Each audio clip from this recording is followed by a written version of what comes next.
Assalamualaikum warahmatullahi wabarakatuh. Perkenalkan, nama saya Patricia Ningsiel. Saya dari kelas A3 dengan NIM F202001161. Di sini di video saya ini saya akan menjelaskan tentang alkil halida. Reaksi-reaksi substitusi nukleofilik. Reaksi substitusi nukleofilik, suatu nukleofil menyerang alkil halida pada atom karbon hibrida sp3 yang mengikat halogen X, menyebabkan terusirnya halogen oleh nukleofil. Halogen G terusir disebut gugus pergi. Nukleofil harus mengandung pasangan elektron bebas yang digunakan untuk membentuk ikatan baru dengan karbon. Hal ini memungkinkan gugus pergi terlepas dengan membawa pasangan elektron yang tadinya sebagai elektron ikatan. Ada dua persamaan umum yang dapat dituliskan seperti gambar di bawah. Bisa dilihat gambarnya. Kemudian mekanisme reaksi substitusi nukleofilik. Pada dasarnya terdapat dua mekanisme reaksi substitusi nukleofil, sehingga disebabkan mereka dilambangkan dengan SN2 dan SN1. Bagian SN menunjukkan substitusi nukleofil, sedangkan arti 1 dan 2 akan dijelaskan kemudian. Reaksi SN1. Mekanisme SN1 dalam proses 2 tahap. Pada tahap pertama, ikatan antara karbon dengan gugus pergi putus. Gugus pergi terlepas dengan membawa pasangan elektron dan terbentuklah ion karbonium. Pada tahap kedua, tahap cepat, ion karbonium bergabung dengan nukleofil membentuk produk. Pada mekanisme SN1, substitusi terjadi dalam 2 tahap. Notasi 1 digunakan sebab pada tahap lambat hanya satu dari 2 reaksi yang terlibat, yaitu substrat. Tahap ini sama sekali tidak melibatkan nukleofil. Substitusi nukleofilik unimolekuler atau SN1 terjadi melalui 2 tahapan. Pada tahap pertama, ikatan antara karbon dan gugus bebas putus atau substrat terurai. Elektron-elektron ikatan terlepas bersama dengan gugus bebas dan terbentuklah ion karbonium. Pada tahap kedua, yaitu tahap cepat, ion karbonium bergabung dengan nukleofil akan membentuk hasil. Diagram perubahan energi reaksi SN1, mekanisme reaksi substitusi nukleofilik unimolekuler. Mekanisme reaksi SN1 hanya terjadi pada alkil halida tersier. Nukleofil yang dapat menyerang adalah nukleofil basa sangat lemah seperti H2O, CH3C, H2OH. Kecepatan reaksi akan ditentukan oleh seberapa cepat halogen alkana terionisasi. Karena tahapan awal yang lambat ini hanya melibatkan satu spesies, maka mekanisme ini disebut dengan SN1 substitusi nukleofilik, satu spesies yang terlibat dalam tahap awal yang lambat. Reaksi XN2. Mekanisme SN2 adalah proses satu tahap yang dapat digambarkan sebagai berikut.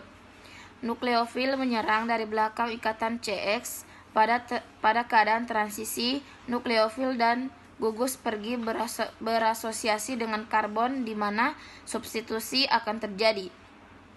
Pada saat gugus pergi terlepas dengan membawa pasangan elektron, nukleofil memberikan pasangan elektronnya untuk dijadikan pasangan elektron dengan karbon. Notasi 2 menyatakan bahwa reaksi adalah bimolekuler, yaitu nukleofil dan substrat terlibat dalam langkah penentu kecepatan reaksi dalam mekanisme reaksi. Mekanisme reaksi SN2 hanya terjadi pada alkil halida primer dan sekunder. Nukleofil yang menyerang adalah jenis nukleofil kuat seperti OH, CN, CH3, CH30. Serangan dilakukan ini dari belakang. Untuk lebih jelas, perhatikan contoh reaksi mekanisme SN2 bromoetana dengan ion hidroksida berikut ini. Kemudian, reaksi eliminasi. Eliminasi artinya pelepasan atau penghilangan. Reaksi eliminasi dapat dianggap kebalikan dari reaksi adisi. Pada reaksi ini, dua atom atau gugus yang masing-masing terikat pada dua buah atom C yang letaknya berdampingan di etena dari etanol. Reaksi eliminasi adalah suatu jenis reaksi organik di mana dua substituen dilepaskan dari sebuah molekul baik dalam satu atau dua langkah mekanisme, atau dapat disebut juga penyingkiran atau penghilangan beberapa atom yang terjadi pada suatu senyawa. Pada reaksi ini, senyawa yang berikatan tunggal berubah menjadi ikatan rangkap. Reaksi satu langkah disebut dengan reaksi E2, sedangkan reaksi dua langkah disebut dengan reaksi E1. Harap diingat bahwa simbol angka pada huruf E yang berarti elimination tidak melambangkan jumlah langkah. E2 dan E1 menyatakan kinetika reaksi, yaitu berturut-turut bimolekuler dan unimolekuler. Reaksi E1.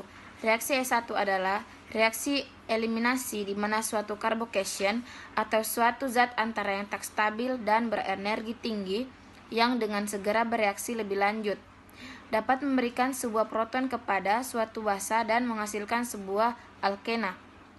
Pada reaksi SN1, salah satu cara carbocation mencapai produk yang stabil ialah dengan bereaksi dengan sebuah nukleofil.